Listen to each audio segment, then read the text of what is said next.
दिनै आं गांसे बिजाबनि बागै सुंदोङै फोरमायथिनो थाखाय आखायाव लानाय जाबाय। बे बिजाबनि मुङानो जाबाय रनसाय बिदै। बेयो जाबाय गांसे रायथाइमाला बिजाब। बे बिजाबनि लिरगिरिनि मुङानो जाबाय जमेश जे स्वर्गियारि।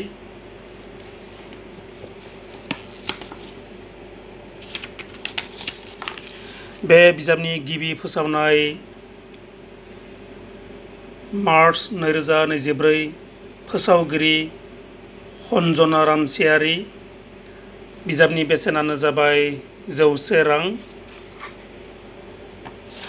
लिरगिरि बिथाङानो जाबाय बाक्सा जिल्लानि। बे बिजाबाव गासै बेसेबां रायथाइफोर दं बेखौ रायखांनो थाखाय आखायाव लानाय जाबाय। बे बिजाबाव गासै 18 रायथाइफोर दं। रायथाइफोरनि मुङानो जाबाय फारियै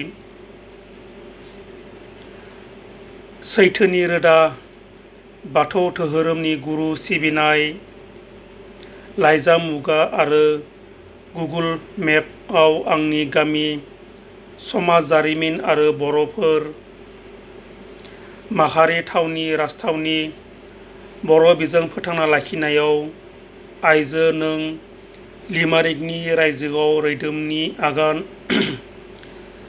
गुगोलाव बर'नि सोमोन्दै गुमुर, फाफखौ मुगै, बाथौ धोरोमाव थारनाय खान्थि, थार्ड मास्टार सार कृष्ण नार्जारिनि सुंद' सल'आव दाहा, हां गोथे गाराव, मेसे गारावनि आथिखाल थासारि, रायथाइयाव बेरे मोदै, दोहोरोमारि सुबुं सानखो। फिन बुंफिनदोंदि रनसाय बिदैया जाबाय गांसे रायथाइमाला बिजाब। लिरगिरि बिथांनि मुङानो जाबाय जमेश जे स्वर्गियारि। बे बिजाबनि गिबि फोसावनाय मार्च 2024। फोसावगिरि अन्जना रामसियारि। बिजाबनि बेसेनानो जाबाय 100 रां।